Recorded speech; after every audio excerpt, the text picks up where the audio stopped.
कब्रिस्तानों में तो भूत और जिन्नात शाम को 7 बजे के बाद ऊपर आके बैठ जाते हैं।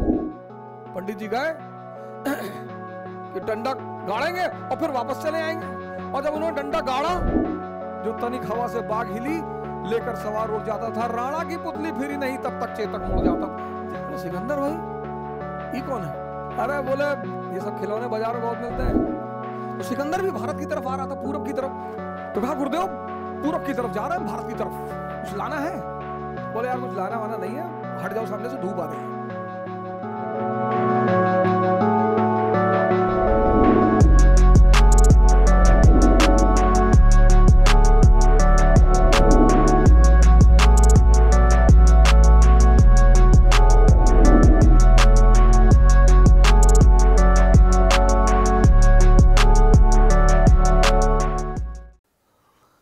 एक मौलाना ने पंडित जी से कहा कि पंडित जी, अगर तुम एक रात हमारे कब्रिस्तान में बैठ जाओ तो तुमको 10,000 रुपया दें।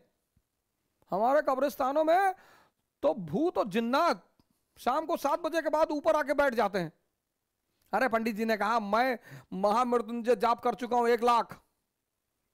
तंत्र मंत्र करने में जिन्नात उन्नात से मैं नहीं डरता। 50 भूतों को तो मैंने खुद ही पाल रखा है। मौलाना ने कहा अच्छा, तो आज रात हमारी कब्रिस्तान में बिता कर दिखाओ। पंडित जी चले गए। मौलाना ने कहा कि आज रात सिर्फ रहना नहीं है, डंडा ले जाओ और कब्र पे गाड़ देना और डंडा पकड़ के खड़े रहना। पंडित जी गए कि डंडा गाड़ेंगे और फिर वापस चले आएंगे। और जब उन्होंने डंडा गाड़ा तो हिल ही नहीं पाए। उसके बाद पंडित जी वहीं गिर गए, खत्म। सुबह मौलाना आया, देखा पंडित जी तो मरे पड़ा हुए थे। वो ये कैसे हो गया?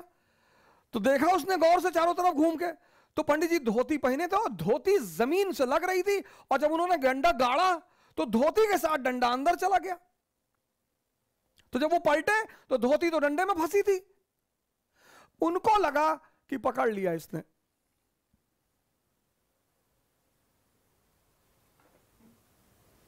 पंडित जी को लगा पकड़ लिया। पंडित जी निकल लिए। सुभाष चंद्र बोस, अब बोर्ड मेंबर ने पूछा कि बोस क्या नहीं कर सकता? बोले साहब सब कुछ कर सकता है। बोले सब कुछ कर सकता है बोस? उसने कहा अच्छा। उसने अपनी वेडिंग रिंग निकाली, शादी वाली अंगूठी सामने रख दी, कहा इसमें से निकल के दिखाओ।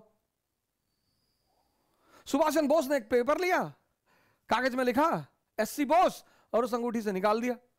कहा निकल गए। तो सिकंदर भी भारत की तरफ आ रहा था, पूरब की तरफ। तो गया डायनोसियस। डायनोसियस उसका आध्यात्मिक गुरु है। तो कहा गुरुदेव पूरब की तरफ जा रहे हैं, भारत की तरफ, कुछ लाना है? बोले यार कुछ लाना वाना नहीं है, हट जाओ, सामने से धूप आ रही है।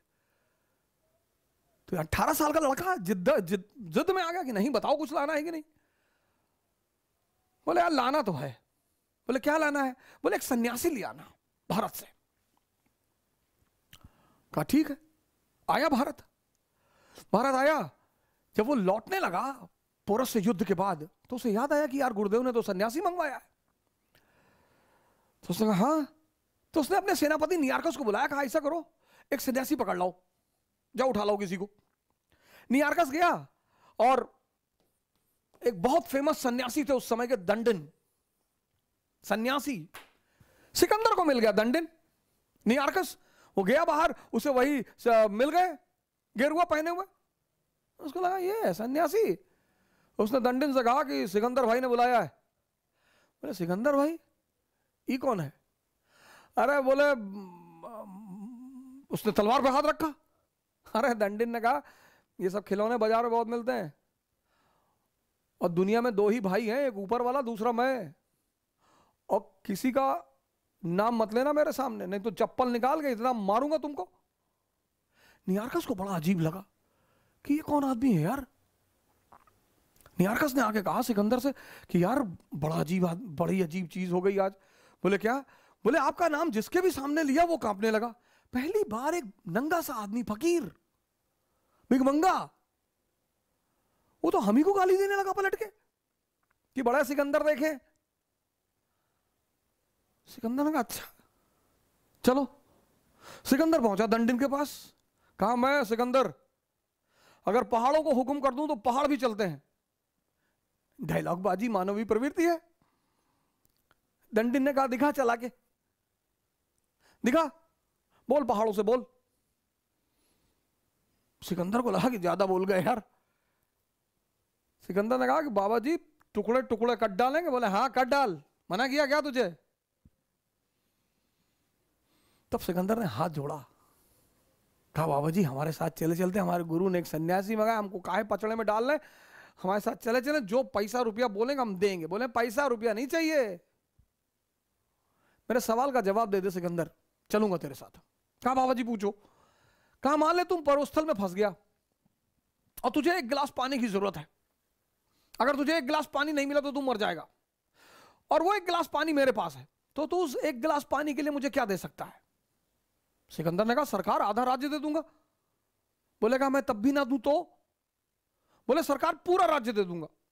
बोले सोच सिकंदर, तेरे पूरे राज्य की कीमत एक गिलास पानी से ज्यादा नहीं है, तू क्यों मर रहा था पिछले 10 साल से? और सिकंदर उस बात को सोचने लगा कि हाँ यार, मेरे साम्राज्य की कीमत तो एक गिलास पानी से ज्यादा है ही नहीं, बुखार से मर गया। विक्रमादित्य जाते हैं, बरगद के पेड़ पर एक लाश को उतारते हैं, अपने कंधे पे रखते हैं, तो लाश उन्हें कहानी सुनाना शुरू करती है। तो लाश ने विक्रमादित्य को कहानी सुनानी शुरू की कि एक गांव में एक आचार्य जी रहते थे, उनकी बड़ी खूबसूरत बेटी थी और उनके 3 शिष्य थे, और तीनों उस लड़की को बहुत प्यार करते थे और तीनों बड़े योग्य थे। आचार्य जी को भी लगता था कि यार योग्य तो तीनों हैं, लड़की को भी लगता था कि योग्य तो तीनों हैं, तो शादी किससे करूं? बाप और बेटी दोनों बड़े कंफ्यूज थे कि विवाह किससे किया जाए। और जब लड़की यह सुनिश्चित नहीं कर पाई कि विवाह किससे किया जाए, तो एक दिन लड़की ने आत्महत्या कर लिया। अब जब लड़की ने आत्महत्या कर लिया, तीनों बड़े निराश हुए, गए, उसका दाह संस्कार किया। तो एक शिष्य तो तुरंत सन्यासी बन गया, वहीं धूनी लगा ली उसने उसकी कब्र के पास कि बस अब जीवन में कुछ करना ही नहीं, जिसको मैं प्रेम करता था वो बचा ही नहीं, तो अब जीवन में कोई सार नहीं, अब सिर्फ तपस्या करनी है और तपस्या करके ही जीवन को त्याग देना है।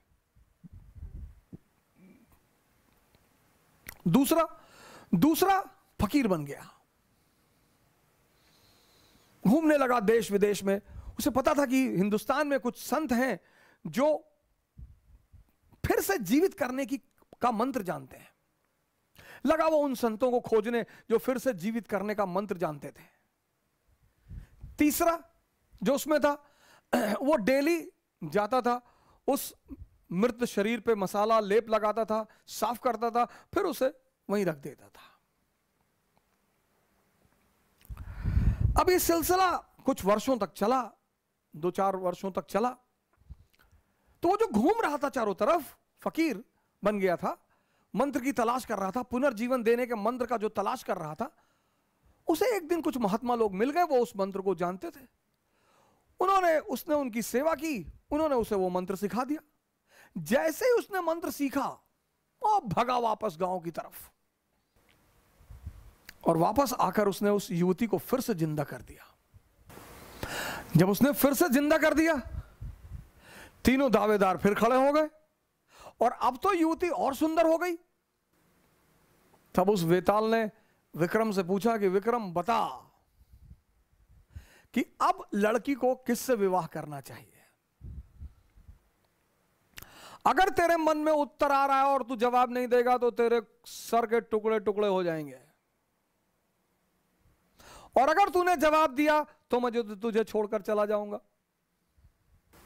वेताल ने कहा कि अगर तेरे मन में जवाब आ रहे हैं, और ये नेचुरल प्रकृति है, हमारे सामने जब भी कोई परिस्थिति होती है, एक जवाब मन में आता है कि ये कर ले यार, नेचुरल प्रकृति है, नेचुरल जवाब आना ही है। तो वेताल ने कहा कि देख विक्रम, अगर तेरे मन में जवाब आ रहा और तूने मुझे नहीं दिया तो तेरे सर के टुकड़े टुकड़े हो जाएंगे, और अगर दे दिया तो मैं चला जाऊंगा।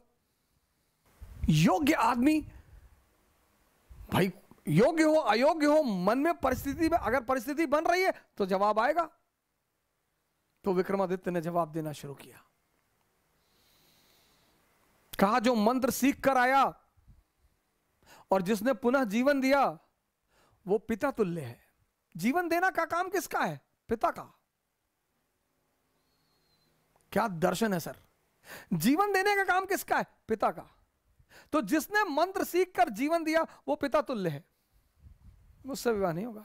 जिसने उस शरीर की सेवा की 4 साल तक, वो पुत्र का धर्म है। सेवा करना पुत्र का धर्म है, वो भी बाहर हो गया।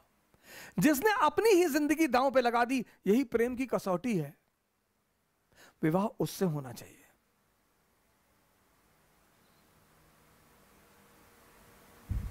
यह था शिक्षा देने का तरीका। और जैसे ही विक्रमादित्य ने जवाब दिया, वेताल उड़ चला कि तूने बोल दिया विक्रम।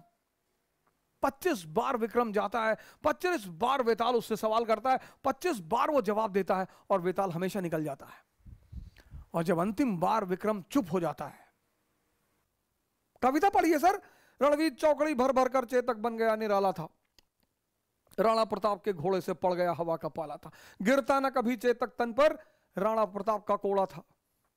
जो तनिक हवा से बाग हिली, लेकर सवार उड़ जाता था। राणा की पुतली फिरी नहीं, तब तक चेतक मुड़ जाता था। जिस देश में घोड़ा इतना दमदार है, इंसान है यहीं रहा है, यहां नहीं थी जगह न कोई, जहां नहीं किसी अरमस्तक पर कहां नहीं।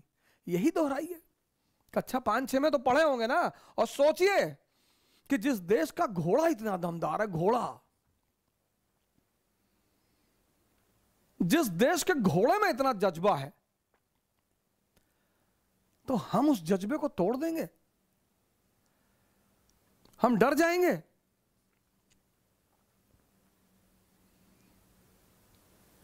मरने के लिए तो बंगाल में एक साहब खेत में बैठे हुए थे, हवाई जहाज गिर गया, मर गए। मौत का क्या है सर? खेत में बैठे हुए थे, प्लेन क्रैश कर गया, खेत में बैठे थे, खेत